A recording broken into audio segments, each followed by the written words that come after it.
देश में ठंड बढ़ने लगी है और खासकर उत्तर भारत के राज्यों में ठंड का असर भी देखने को मिल रहा है।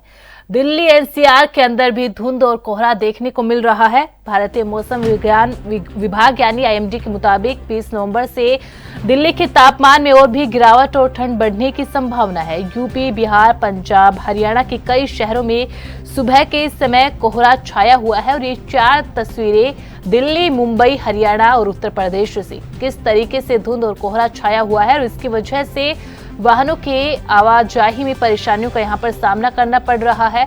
तो ये 4 तस्वीरें खासकर उत्तर भारत के राज्यों की, दिल्ली, हरियाणा, उत्तर प्रदेश, जहां पर धुंध और कोहरा देखने को मिल रहा है। सर्दी बढ़ने लगी है, ठंड बढ़ने लगी है, तापमान में गिरावट दर्ज की जा रही है।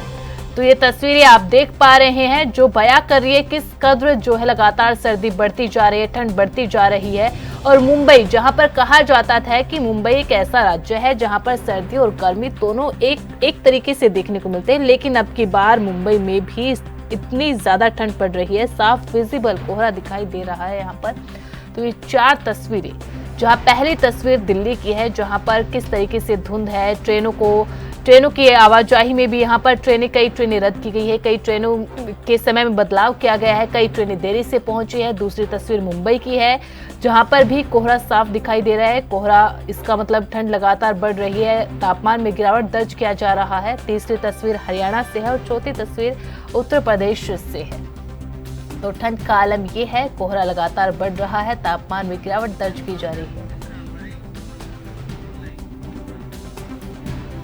और इस खबर पर ज्यादा अपडेट क्लियर कर लेते हैं हमारे वरिष्ठ संवाददाता आनंद मिश्रा का। आनंद, देखिए लगातार उत्तर भारत के राज्यों की अगर बात की जाए तो लगातार ठंड बढ़ रही है, जिसकी वजह से कोहरा और धुंध देखने को मिल रहा है। ट्रेनों की आवाजाही में परेशानी है, ट्रेनों के समय में बदलाव यहाँ पर दिखाई दे रहा है, वाहनों में आवाजाही में परेशानियों का सामना करना पड़ रहा है। और प्रदूषण की बात की जाए खासकर दिल्ली एनसीआर के अंदर, क्योंकि उत्तर प्रदेश के भी कई जो इलाके हैं वो एनसीआर के अंदर आते हैं, तो वहां पर प्रदूषण की मार भी है, यानी कि दोहरी मार वहां पर देखने को मिल रही है।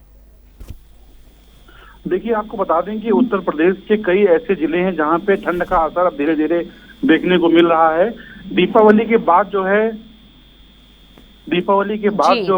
कई ऐसे जिले हैं जहां पे जो है सुबह करीब 3 से 4 बजे के आसपास जो है वो रोड पे, एक्सप्रेसवे पे विजिबिलिटी 0 हो जाती है और इस कारण से कई हादसे देखने को मिल रहे हैं।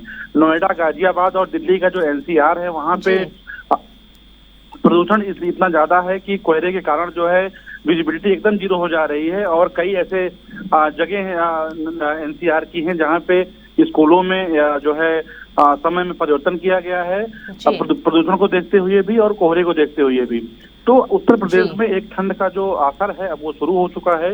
दीपावली के बाद लोगों ने जो है अपने घरों में जो स्वेटर होते हैं, जो उड़ने के जो सामान होते हैं, रजाई है, गद्दे हैं, उनको निकाल लिया है। अब ये जो प्रक्रिया है ये धीरे धीरे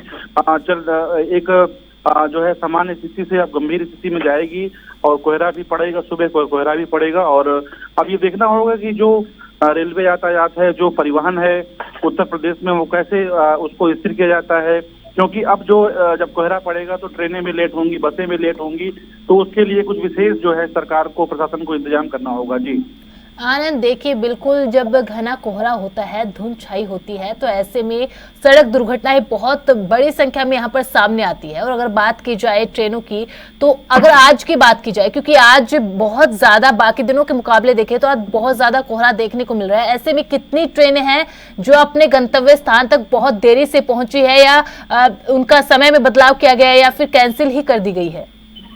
देखिए, अभी तक तो ऐसी कई सारी ट्रेनें हैं जो अपने समय से लेट हैं। कल भी जो है कुछ ट्रेनें शाम को लेट थी।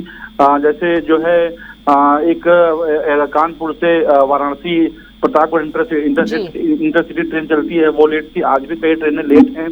तो और जो ट्रेनें दिल्ली से चलती हैं यूपी के लिए, बिहार के लिए, वो भी जो ट्रेनें सुबह चलती हैं वो अपने समय से, कई ट्रेनें ऐसी हैं जो लेट हैं। लेकिन ये है कि अब ये देखना होगा कि रेलवे प्रशासन इन चीजों को कैसे, जो समय की जो पाबंदियां हैं, जो समय निर्धारित होता है, उस समय पर ट्रेन चलाने के लिए कुछ प्रबंध करने होंगे। क्योंकि अब जो है ठंडक बढ़ती जाएगी और दिसंबर और जनवरी और फरवरी तक जो है एक घोर ठंडक पड़ती है, कड़ाके की ठंडक पड़ती है, तो इस पे इसका असर देखने को मिलेगा। जो परिवहन है, खास तौर से जो उत्तर प्रदेश के एक्सप्रेस वे हैं, उन पर जो है एक जो वाहनों की गति होती है, उन पर नियंत्रण करना होगा, क्योंकि बड़े पैमाने पर एक्सीडेंट होते हैं और दर्जनों लोग जो है वो दर्जनों की संख्या में गाड़ियां भिड़ती हैं, एक्सीडेंट होते हैं और दर्जनों लोग जो है वो काल के गाल में समा जाते हैं। तो इन चीजों को देखना होगा और परिवहन विभाग और रेलवे विभाग को काफी सतर्क रहना होगा। जी बहुत बहुत शुक्रिया आनंद तमाम जानकारी के लिए।